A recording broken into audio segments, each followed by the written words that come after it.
سے آدم علیہ السلام دنیا میں آئے تو دیکھو جو ابا جو ہوتے ہیں اللہ میاں نے جب ہمارے ابا کو پیدا کیا تو 100% نیچر پہ بنایا. 100% کس پہ بنایا؟ نیچر پہ, کیونکہ انسان کی ابتدا ہے نا, تو بالکل کیسے ہوں گے وہ؟ نیچر پہ. پھر جو قومیں آئیں وہ 100% نیچر پہ تھیں. پھر انسان جب پیغمبروں کی تعلیمات سے دور ہوا تو نیچر سے آہستہ آہستہ ہٹنا شروع ہوا. تو نماز پڑھنا یہ ہماری نیچر کا حصہ ہے. اب میں آپ کو کہتا ہوں, یہ جو میں بار بار کہتا ہوں نا, میڈیکل سائنس ایک الگ فیلڈ ہے اور مذہب ایک الگ, یقیناً ایسا ہی ہے, لیکن مذہب کو فالو کرنا اس اعتبار سے کہ آپ کی نیچر کا حصہ ہے, اور میڈیکل سائنس سب سے زیادہ فوکس کس کو کرتی ہے؟ نیچر کو. کسی بھی ڈاکٹر سے پوچھ لو, وہ کہہ رہا ہے کہ نیچرل غذائیں کھائیں, نیچرل لائف اسٹائل ہونا چاہیے. اگر آپ نیچرل لائف اسٹائل نہیں رکھتے, جائیدادیں کھا لو, آپ کی صحت اچھی نہیں ہو سکتی. رات کو جلدی سونا یہ نیچر ہے یا نہیں ہے؟ اور صبح جلدی اٹھنا, اسلام نے جو آپ کو ایک شیڈول بنا کے دیا ہے, اس میں رات کو دیر سے سو کے صبح دیر سے اٹھنا ہے یا جلدی سو کے جلدی اٹھنا ہے؟ اس کا مطلب اسلام آپ کو فطرت سے دور کر رہا ہے یا فطرت کے قریب کر رہا ہے؟ فطرت کے قریب کر رہا ہے. تو اس لیے پتہ چلتا ہے کہ اسلام اور میڈیکل سائنس اس اعتبار سے ایک ہی چیز کے دو نام ہیں. نہیں آئی بات سمجھ میں؟ اگر آپ کو اپنی صحت کو بھی مینٹین رکھنا ہے, انسان کا بچہ بن کے زندگی گزارنی ہے, ہر لحاظ سے فٹ رہنا ہے, تو آپ کو بالآخر اسلام ہی کو فالو کرنا پڑے گا. اس کے بغیر آپ صحت مند بھی نہیں ہو سکتے. تو روزہ جو اللہ نے فرض کیا نا, نماز, یہ ہماری صرف روح کی ریکوائرمنٹ نہیں ہے, یہ ہماری باڈی کی بھی ریکوائرمنٹ ہے. سمجھتے ہو کہ نہیں سمجھتے؟ سچ بولنا یہ صرف ہماری روح کی ریکوائرمنٹ نہیں ہے, یہ ہماری باڈی کی بھی ریکوائرمنٹ ہے. اب میں آپ کو مثال دیتا ہوں. آپ کہیں گے مفتی صاحب ابھی تو آپ کہہ رہے تھے چوری کا انڈا کھاؤ یا حلال انڈا کھاؤ, پروٹین تو سیم پیدا ہوں گے, تو پھر مذہب چوری کا انڈا کھانے سے منع کیوں کر رہا ہے؟ بھائی صرف آپ کو پروٹین کی ضرورت نہیں چاہیے, مینٹلی ہیلتھ بھی چاہیے. وہ چوری کر کے وہ مینٹلی ہیلتھ آپ کو حاصل نہیں ہو سکتی, کیونکہ نیچر کے خلاف ہے حرام کھانا. آپ کی باڈی ڈسٹرب ہوگی, آپ بے سکونی میں جاؤ گے. ہو سکتا ہے آپ پروٹین کا ایک کنستر بن جاؤ, گھی کا ڈبہ بن جاؤ آپ, لیکن آپ خودکشی سے مرو گے. چوری کرنے والے کبھی بھی سکون میں نہیں ہوتے. میڈیکل سائنس کوئی فرق نہیں کرتی نکاح اور زنا میں, کہتی ایک سیم پروسیس ہے, نکاح میں بھی وہی, زنا میں بھی وہی. لیکن حقیقت یہ ہے کہ زنا کرنے والے اسٹریس اور ڈپریشن میں جاتے ہیں, نکاح کرنے والے اتنی ٹینشنیں لے کے بھی وہ ٹینشن نہیں لیتے, کیونکہ نیچر ہے. بہت مشکل ہے بھائی, رہنے دو یار. ہو سکتا ہے میڈیکل سائنس کہے کہ روزہ رکھنے سے آپ نتھرنا شروع ہو جاؤ گے, جو تھوڑے بہت آپ میں پروٹین رہ گئے وہ مارکیٹ سے کیا ہو جائیں گے؟ شارٹ ہو جائیں گے, کمزور ہو جاؤ گے. این ممکن ہے, میں نہیں کہتا کہ ڈاکٹر ایسا کہتے ہیں نہیں کہتے, یہ ڈاکٹروں سے پوچھے جا کے, وہ جو بھی کہتے ہیں. ہم نے تو مذہب کو فالو کرنا ہے نا, روزہ تو رکھنا ہے, وہ تو اللہ کے حکم پہ رکھنے, ڈاکٹروں کے مشورے تھوڑی رکھنے ہیں. ہو سکتا ہے وقتی کمزوری ہو سکتا ہے وقتی نقصان ہو, لیکن نتیجے کے اعتبار سے نقصان بولو نہیں. روزہ صحت کے لیے نقصان دہ ہوتا تو یہ نیچر کے خلاف ہوتا, نیچر کے موافق نہیں ہوتا. پھر قرآن کا یہ دعویٰ غلط ہو جاتا, فطرت اللہ التی فطر الناس علیہا, یہ انسان کی وہ نیچر ہے جس پہ میں نے انسان کو پیدا کیا, اسلام. تو اسلام ایسی بات کا آرڈر نہیں دے سکتا جو انسانیت کے لیے فائدہ کے بجائے کیا ہو؟ نقصان ہو. تو یہ جو پھوڑنا پھاڑنا ہے نا, اتنا پھوڑ رہے ہو, یہ آپ کی صحت کے لیے نقصان دہ ہے. رسول اللہ صلی اللہ علیہ وسلم نے فرمایا بدترین برتن اللہ کی نظر میں, بدترین برتن جو بھرا ہوا ہو وہ انسان کا معدہ ہے. سمجھ میں نہیں آ رہی بات؟ اللہ کو کوئی ٹرے چاولوں سے بھری ہوئی ہو نا, فل بھری ہوئی, اللہ کو بری نہیں لگے گی. وہ کوئی دیگ اتنی بھری ہوئی ہو, اوپر تک ڈھکن ہی نہ بند ہو رہا ہو, اللہ کو بری. کوئی شاپر بریانی سے بھرا ہوا ہو, اللہ کو برا نہیں لگے گا. تون کسی کی دیگ کی طرح بھری ہوئی ہو, اللہ کو یہ عمل بہت, اب بولا نہیں جا رہا. دیکھو ابھی شادیوں کی بات کرتا فوراً 4 پہ انگلیاں اٹھا لیتے یوں کر. نہیں آ رہی نا بات؟ سب سے زیادہ جو برتن جو انسان کا پیٹ اور معدہ ہے نا، اللہ کو یہ بھرا ہوا برا لگتا ہے، بالکل بھی اچھا نہیں لگتا۔ تو زیادہ کھانا، پھوڑنا، پیٹ بھر کے کھانا، اس سے پتہ چلتا ہے یہ صحت کے لیے مفید نہیں ہے۔ ہوتا تو اللہ حکم دیتے جب بھی کھاؤ اتنا کھاؤ کہ تمہیں اسٹریچر پہ لوگ اٹھا کے گھر لے کے جائیں۔ ایک بدعتی مولانا صاحب تھے، ان کا جب انتقال ہو گیا نا تو کسی گھر میں تیجے کی دعوت تھی۔ تیجا 40واں ہوتا ہے نا، مردوں کے کھانے، پتہ نہیں کیسے حلق میں کیسے اترتے ہیں مردوں کے کھانے لوگوں، میت کے کھانے عجیب سے ہی ہوتے ہیں یار، کھاتے کیسے ہیں لوگ؟ تو تیجے کا کھانا تھا کسی کے ہاں، تو بچوں کی ماں نے بولا کہ بیٹا آج تم بریانی کھانے جا رہے ہو، کل شریف کی بریانی ہے، سویم کی بریانی ہے، دیکھو اپنے باپ کی روح کو تکلیف نہ پہنچانا، ایسے کھانا جیسے تمہارا باپ کھایا کرتا تھا، تمیز سے کھانا، پھوڑ پھاڑ کے آنا، تاکہ تمہارے باپ کی روح کو قبر میں کیا ملے؟ سکون ملے۔ بچے گئے، کھانا شروع کیا، بہت کھایا، کھائے جا رہے ہیں، ماں کی نصیحت یاد آ رہی ہے، کوئی کھانچہ خالی نہیں ہونا چاہیے، اتنا کھا لیا کہ اب چلا نہیں جا رہا، مدت ذلہ العالیہ، جو سامنے آیا کھا لیا، دامت برکاتہم العالیہ، جو ملا کھا لیا، کھا کے جب یہاں تک اب چلا ہی نہیں جا رہا، تو ان کا خیال ہوا اب 2 بندے نا ان کو سہارے پہ لے کر آ رہے ہیں، پاؤں کھسٹ رہے ہیں زمین، ان کا خیال ہوا ماں کی طرف سے آج شاباش ملے گی۔ جب گھر میں گئے ماں نے ایک تھپڑ لگایا، بغیر تو تمہارا باپ اسٹریچر پہ لوگ اس کو اٹھا کے لاتے تھے اور تم چل کے آ رہے ہو، تم نے باپ کی روح کو تکلیف پہنچائی۔ یہ تو ایک چٹکلا ہے، لیکن آپ شادیوں میں کھانے کا حساب کتاب دیکھو، بہت افسوس ہوتا ہے، میں آپ لوگ کے علاوہ کی بات کر رہا ہوں، آپ کو تانے نہیں دے رہا، خدا کے بندو اپنی پلیٹوں میں اتنا بھرا کرو جتنا تمہارا پیٹ ہے، اتنا بھر لیتے ہیں بعض لوگ ہوس میں کہ کہیں اگلی ٹرپ میں ختم نہ ہو جائے۔ عزت کے ساتھ 2 نوالے کھا لینا جس میں آپ کو لیگ پیس نہ ملے، یہ ان بھری ہوئی پلیٹوں سے جس میں کوئی کیمرہ لگا کے دیکھ رہا ہو تو آپ کی عزت جائے، خدا کی قسم یہ 2 نوالے بہتر ہیں اس سے۔ تو اللہ تعالیٰ کیا چاہتے ہیں؟ مسلمان طبیعت سے پھوڑا کریں یا تھوڑا کھایا کریں؟ تو ہماری جو نیچر ہے نا، جو قدیم مذہب ہے، قدیم مذہب اسلام ہے، روزے ہیں، اس میں کم کھانا ہے، زیادہ کھانا نہیں ہے۔ انسان جب دنیا میں آیا کم کھاتا تھا، بعد میں پھوڑنا پھاڑنا شروع کیا اس نے۔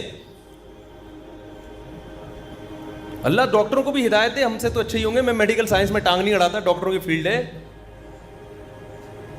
جب کو غریب آدمی بھی جائے گا یہ بھی کھا لو، وہ بھی کھا لو، یہ بھی کھا لو، یہ صبح یہ کھایا کرو۔ ہم جب اسکول میں پڑھتے تھے تو سائنس کا ٹاپک جب آیا نا تو اس میں ناشتے میں کیا ہونا چاہیے، یہ اتنے مکھن، اتنے ڈبل روٹی، اتنے فلانا، اس پہ ڈبل روٹی بھی ہوتی تھی اس میں، اب تو شاید ڈبل روٹیاں نکال دی ہیں ڈاکٹروں نے۔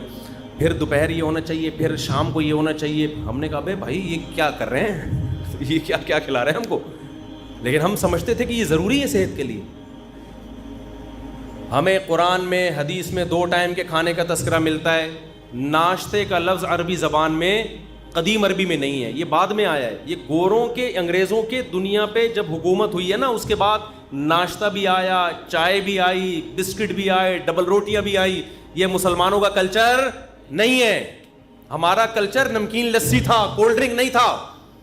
ہمارا کلچر روٹی تھی، اور وہ بھی بغیر چھنے آٹے کی روٹی، چکی کے آٹے کی روٹی۔ باپ دادا سے پوچھ لو اپنے، ڈبل روٹیاں ہمارا کلچر نہیں تھا۔ یہ گوروں کے آنے کے بعد ہم، کیونکہ ہم تو اسلام کو فالو کرتے تھے نا، ہمارے باپ دادے، ہمارے حضرت فرمایا کرتے تھے ہم ناشتہ جانتے نہیں تھے ہوتا کیا ہے، ہمیں تو بعد میں جب انگریز آیا ہے نا، ہمارے باپ دادے بتایا کرتے تھے، وہ اس وقت بھی ہمارے حضرت کے دور تک ناشتہ کا رواج نہیں تھا۔ اب صبح اٹھ کے کہتے ہیں کھانا بہت ضروری ہے، خالی پیٹ نہیں رہنا چاہیے۔ کچھ بھی نہیں ہوتا میرے بھائی خالی پیٹ سے، بھوک سے لوگ نہیں مرتے، بہت کم ریشو ہے بھوک سے مرنے والوں کا۔ جتنے لوگ مر رہے ہیں نا، کھا کے مرے ہیں، سارے کھا کے مرے ہیں۔ شوگر بھوکا رہنے سے ہوتی ہے، کھانا کھانے سے ہوتی ہے۔ اچھا لوگ میرے بیان پہ جب اعتراض کرتے ہیں تو ان سے میں ایک بات کہتا ہوں, کائنڈلی کسی بھی چیز کی پوری تحقیق کر لیا کریں اور بندے کا مطلب سمجھا کریں. میں نے ایک دفعہ بیان میں کہا جو میٹھا بہت کھاتے ہیں شوگر ہوتی ہے, تو کسی نے کہا میٹھا کا شوگر سے کوئی تعلق نہیں ہے. مجھے پتا ہے میٹھے کا شوگر سے کوئی تعلق نہیں ہے, میٹھا کھانے سے شوگر نہیں ہوتی, لیکن میٹھا کھانے سے وزن بڑھتا ہے, اور وزن بڑھنے سے کیا ہوتی ہے, شوگر. تو اتنے بیوقوف ہم ہیں نہیں جتنے لوگ سمجھ رہے ہیں ہمیں. میٹھا کھانے سے وزن تو بڑھے گا نا, اور وزن تو ہر بیماری, کینسر وزن بڑھنے سے ہوتا ہے. تو اتنے بیوقوف ہم ہیں نہیں, تبصرہ کرنے سے پہلے تھوڑا سا سوچ لیا کرو. ویٹ بڑھنا ہے, ویٹ تو ویٹ کھانا کھانے سے بڑھتا ہے یا کھانا چھوڑنے سے بڑھتا ہے؟ کھانے سے بڑھتا ہے, کھانے سے بڑھتا ہے. اوپر جتنے جائیں گے نوالے اتنا ویٹ بڑھے. تو اس لیے میں جو اصل بات, یہ میرا آخری بیان ہے نا آج کرنے, پھر میرا سفر ہے, پھر میں رمضان میں آؤں گا, یعنی بیچ میں آؤں گا رمضان کی. سنو میری بات, آخری بات بالکل سچی مچی کی آخری. دیکھو یہ جو رمضان ہے نا, اللہ نے آپ کو موقع دیا ہے روحانی طاقت کے لیے بھی اور جسمانی طاقت کے لیے بھی. اس رمضان میں روحانی کام بھی کرو, گناہ چھوڑو. کیا کرنا ہے؟ تمام کبیرہ گناہوں کی لسٹ بنا لو. یہ کرتا ہوں, فحش فلمیں آج کل بہت نوجوانوں میں رائج ہو گئی ہیں, اس کو گناہ سمجھنا چھوڑ دیا ہے. یہ گناہ, ماں باپ کے ساتھ بد کلامی, بہنوں کی وراثت نہیں دے رہا, جھوٹ بولنا, سارے گناہوں کی. ہمارے استاذ کہا کرتے تھے گناہوں کو نا ڈائری میں لکھو, لسٹ بناؤ کہ میری زندگی کا عزم ہے کہ ان گناہوں کو میں نے اپنی زندگی سے نکالنا, اس کے لیے پلاننگ کرو. تو رمضان سے بہترین پلاننگ کا ٹائم آپ کے پاس کوئی بھی نہیں ہے. سمجھتے ہو؟ تمام گناہوں کو اپنی زندگی سے نکالنا ہے. عزم کرو اس رمضان میں 5 ٹائم تکبیر اولیٰ کے ساتھ ہم نے نماز پڑھنی ہے. یہ عزم کرو, عزم کرو. رمضان میں 20 رکعت تراویح پڑھنی ہے. دیکھو اسلاف کے دور میں 20 رکعت تراویح تھی. 8 رکعت تراویح ہمیں کسی صحابی تابعی سے نہیں ملتا. اگر حضرت عمر نے جو 8 رکعت والی روایت صحیح ہوتی نا, حضرت عمر سے 8 رکعت بھی منقول ہے, وہ روایت صحیح نہیں ہے. اگر وہ روایت صحیح ہوتی تو پوری روئے زمین پر کہیں تو 8 رکعت ہو رہی ہوتی اس وقت, کہیں بھی نہیں ہوتی, کہیں بھی نہیں تھی. حرمین میں 1400 سال ایک رمضان بھی ایسا نہیں آیا جس میں 20 رکعت سے 1 رکعت بھی کم تراویح ہوئی ہو. ہاں اب جا کے وہ 10 کر دیے کووڈ کی وجہ سے, وہ اب اگر کر بھی دیے تو ہمیں اس سے کوئی فرق نہیں پڑتا. 1400 سال تک کیا ہو رہا تھا؟ لوگ کہتے ہیں حرم میں رفع الیدین بھی تو ہوتا ہے. حرم میں رفع الیدین ہوتا بھی رہا ہے اور ترک رفع الیدین بھی ہوتا رہا ہے. جب احناف کی حکومت تھی, صدیوں حنفیوں نے حکومت کی ہے حرمین پر, اس وقت جو حنفی امام تھا بغیر رفع الیدین کے نماز پڑھاتا تھا. لیکن اگر کوئی رفع الیدین کے ساتھ پڑھاتا تو اس پہ بھی اعتراض نہیں تھا, کیونکہ صحابہ میں آپ کو رفع الیدین والے بھی ملیں گے اور رفع الیدین نہ کرنے والے بھی ملیں گے. تو ہماری نظر میں اس سے کوئی فرق نہیں پڑتا. لیکن تراویح کا جہاں تک مسئلہ ہے, 1 سال بھی حرمین میں صدیوں تک ایسا نہیں آیا کہ مسجد نبوی یا مسجد حرام میں 20 رکعت سے کم تراویح ہوئی ہو. اب جا کے سعودی حکومت نے اگر چینج کیا ہے کورونا کی وجہ سے یا کسی بھی وجہ سے, تو وہ چینجنگ سعودی حکومت کا اپنا ہیڈک ہے, وہ پوری امت پہ مسلط نہیں کیا جا سکتا. کہ 1400 سال سے, یعنی لوگ کہتے ہیں نا حرمین میں رفع الیدین, اور بھائی 1400 سال سے ایک کام حرمین میں کیسے غلط ہو سکتا ہے؟ رفع الیدین تو حرمین میں ہوا اور نہیں بھی ہوا, دونوں نمازیں چلتی رہی ہیں, لہذا دونوں ٹھیک ہیں. لیکن تراویح کبھی بھی 20 رکعت سے کم نہیں ہوئی ہے. تو اللہ, اگر یہ نماز بدعت ہوتی, یہ غیر سنت ہوتی, تو کیسے ہو؟ اور پھر تہجد کی نماز کو تراویحوں سے ملانا, میرا اس پہ آڈیو بیان ہے پورا دلیل کے ساتھ, وہ آپ سن سکتے ہیں. ابھی میں اس ٹاپک کو نہیں چھیڑتا. آپ نے عزم کرنا ہے کہ ہم نے تراویح کی نماز پابندی سے بولو پڑھنی ہے. تو عزم کرتے ہیں کہ نہیں؟ اس کی بڑی روحانی برکتیں ہوں گی. اور رمضان میں رات کے آخری حصے میں نا, سحری میں تو اٹھتے ہی ہیں سب لوگ, تھوڑی دیر پہلے دعا کا اہتمام کر لو. سب سے زیادہ دعاؤں کی قبولیت کا وقت رات کا آخری حصہ ہے. رات کو اٹھ کے آپ نے اللہ سے دعائیں مانگنی ہے. اپنی حاجات بھی مانگیں, کسی کا رشتہ اٹکا ہوا ہے وہ بھی مانگ سکتا ہے, کوئی پرابلم نہیں ہے.